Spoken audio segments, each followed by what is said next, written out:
Mercredi 8 novembre 2019, bienvenue au dernier rendez-vous informatif de la semaine sur Esaü TV. Les titres. Face aux médias publics français hier, le président Patrice Talon a passé en revue les sujets brûlants de l'actualité nationale. Le Conseil des ministres de cette semaine a pris des mesures pour protéger les navires dans les eaux territoriales béninoises et ainsi contrer la piraterie maritime. Le gouvernement du Bénin projette le recensement et la délivrance des pièces administratives aux Béninois résidant au Nigeria. Papa. Oui, ma fille. Tu sais, je t'ai dit qu'après mon bac, je veux devenir journaliste reporter d'images, non? Papa, tu penses m'inscrire où? Esaü. Esaü, papa. Waouh! Maman, maintenant que j'ai eu le bac, je veux faire les finances et trésors. Tu comptes m'inscrire où? Esaü, mon fils. Esaü? Oui, maman! Papa, Oui. tu sais qu'après mon bac, je veux être diplomate, non? Et tu comptes m'inscrire dans quelle université? Mais Esaü, naturellement. Esaü? À Esaü, vous êtes bien formé dans les filières comme administration du travail et de la sécurité sociale, administration générale et territoriale, administration des impôts, gestion des marchés publics, planification et développement local, droit et sciences économiques et de gestion. Esaü, c'est aussi sa télé numérique Esaü TV et son journal L'Informateur. Esaü, c'est à Bedjromede, 3e rue après le carrefour 16 ampoules allant à Jericho. Numéro de téléphone 98 98 14 00 96 80 55 11 90 93 65 21. Esaü, l'excellence a un nom.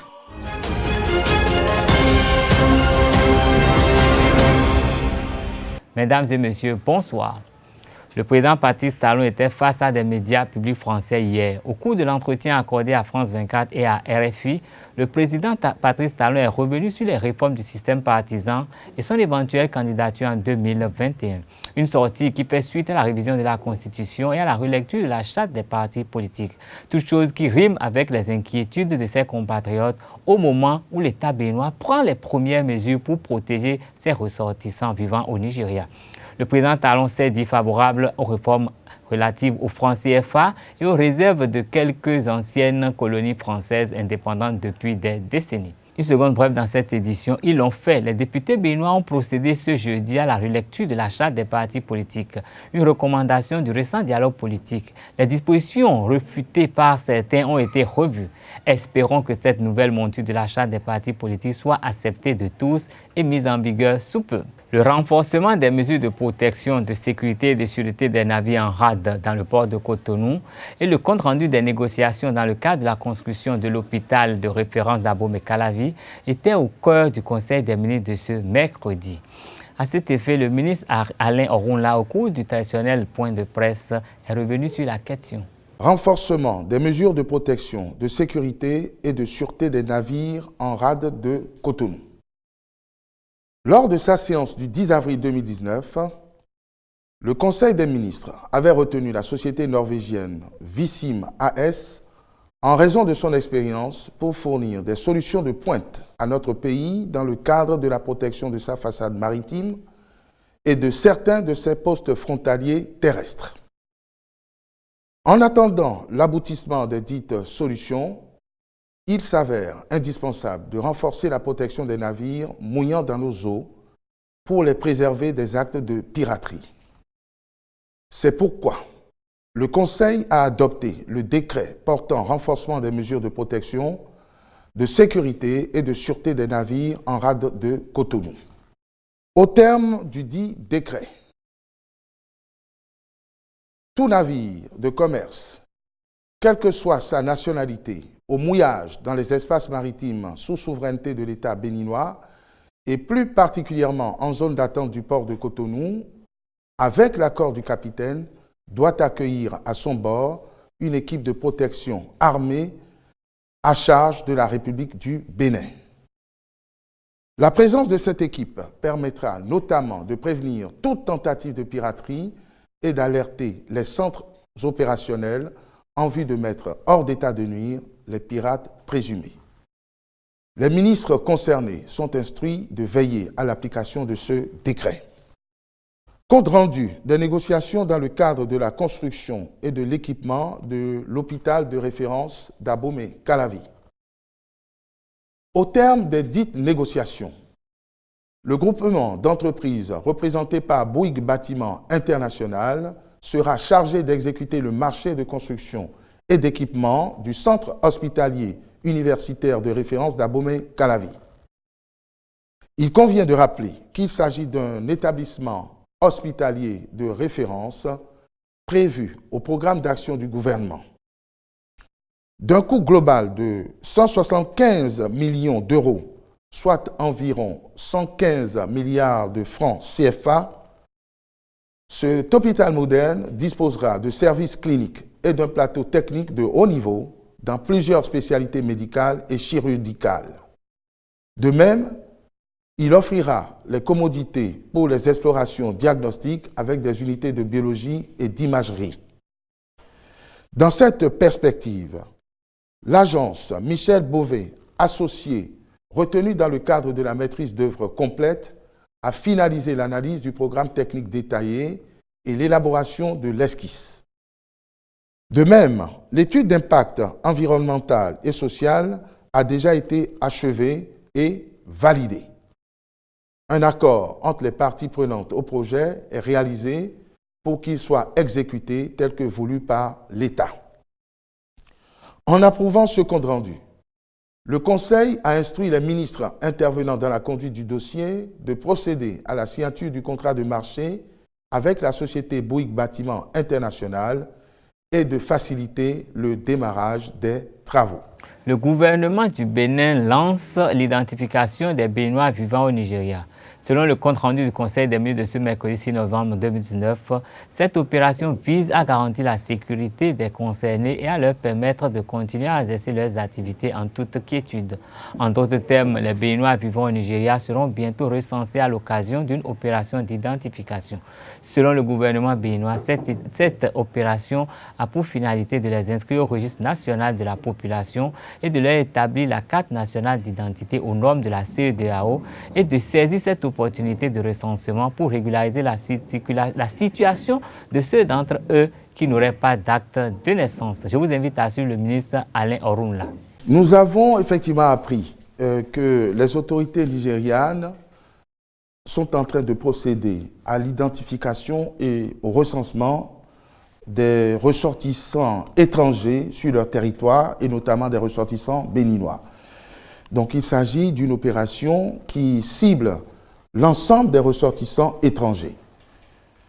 Cela se fait et c'est tout à fait normal puisque nous-mêmes au Bénin avons procédé à cette identification. Il nous est parvenu que la plupart ou certains de nos compatriotes vivant sur le territoire nigérian n'ont pas leur papier à jour. Donc, la question se pose avec acuité à nous autres qui devons les sécuriser. Et donc, nous saisissons cette occasion pour engager nous-mêmes une opération d'identification et de recensement de nos propres compatriotes afin de les aider à se doter et à se munir de papiers, notamment de cartes d'identité aux normes de la CEDEAO, afin qu'ils ne soient pas la cible d'éventuelles mesures de reconduite des étrangers qui seraient indésirables sur le territoire nigérian parce que sans papier. C'est vous dire qu'il n'y a pas de rapport ni de lien immédiat avec la situation que nous connaissons de fermeture de frontières et pour lesquelles les autorités au plus haut niveau sont en discussion avec leurs homologues nigérians afin qu'il y ait un retour à la normale. La loi numéro 2019-39 portant amnistie des faits criminels, délictuels et contraventionnels commis lors des élections législatives d'avril 2019, telle a été la décision de la Cour constitutionnelle à l'issue d'une audience spéciale qui s'est déroulée au siège de l'institution sous l'égide du président Joseph Djogbenou. Pour plus de détails, suivez ceci. Dossier du recours 1907/326 requérant président de la République. Décision DCC 19503 du 6 novembre 2019. La Cour, saisie par correspondance en date à Cotonou du 6 novembre 2019, par laquelle Monsieur le Président de la République, sur le fondement des articles 117 et 121 de la Constitution, défait à la haute juridiction pour contrôle de conformité à la Constitution la loi numéro 2019-39 portant amnistie des faits criminels, délictuels et contraventionnels commis lors des élections législatives du mois d'avril 2019, adoptée par l'Assemblée nationale en sa séance du 31 octobre 2019. Vu la Constitution, vu la loi portant loi organique sur la Cour constitutionnelle, vu le règlement intérieur de la Cour constitutionnelle, ensemble, les pièces du dossier. Oui, M. Razaki Amounda Issifou en son rapport et le représentant du président de la République en ses observations orales à l'audience plénière spéciale du 6 novembre 2019, après en avoir délibéré. Considérant qu'au terme de l'article 16 de la loi portant loi organique sur la Cour constitutionnelle, les décisions et avis de la Cour constitutionnelle sont rendus par 5 conseillers au moins, sauf cas de force majeure dûment constaté au procès verbal.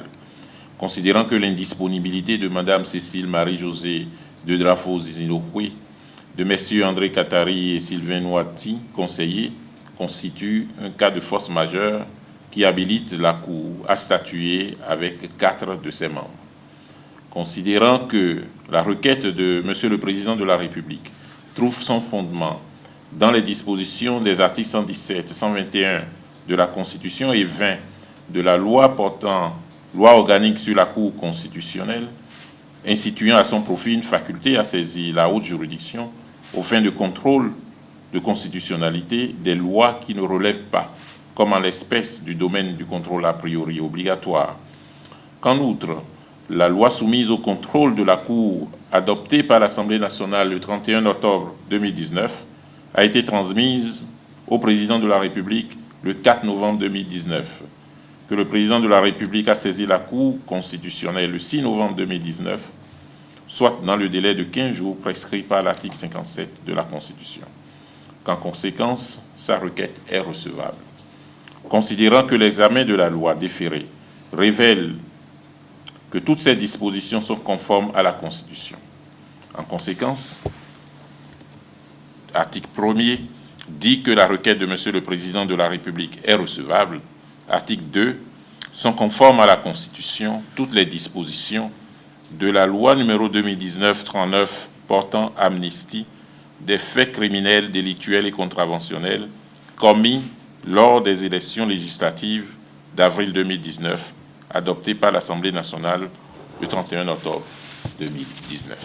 Du football au menu de la page sport de cette édition. Après sa qualification pour la phase de poule de la Coupe de la Confédération Total CAF 2019-2020, Ezavé FC reprend le championnat. Le club universitaire sera l'hôte de Real Sport de Parakou en ouverture de la 5e journée. Aspac accueille Buffle FC à Abomey-Calavi. Cette 5e journée se poursuit et s'achèvera le dimanche avec 6 autres affiches. UPI-ONM joue Jacques à Calavi. Le choc entre Dragon FC et Asvo sera à Porto Novo ce dimanche. Dynamo de Parakou reçoit Ayema. Panther de Djougou reçoit Énergie. Beki FC reçoit Tonnerre. Et JSP US Karaké, l'autre derby de l'Ouémé, aura lieu à Missérété le dimanche prochain. La Coupe d'Afrique des Nations de football des moins de 23 ans s'ouvre cet après-midi à 18 h en Égypte par le match d'ouverture qui oppose l'équipe hôte, l'Égypte, au Mali. Cette confrontation sera suivie de celle qui oppose le Cameroun au Ghana. De belles affiches en perspective, surtout dans le groupe A, composé du pays organisateur qu'est l'Égypte, du Mali, du Ghana, du Cameroun, des habitués du mondial de la catégorie. Et le groupe B, lui, est composé du Nigeria, de la Côte d'Ivoire, de l'Afrique du Sud et de la Zambie. Une compétition qui a lieu en Égypte du 8 au 22 novembre et qui qualifie les 3 premiers pour les Jeux Olympiques Tokyo 2020. C'est sur cette page sportive que se ferme cette édition. Merci pour votre fidélité. Bon week-end à vous.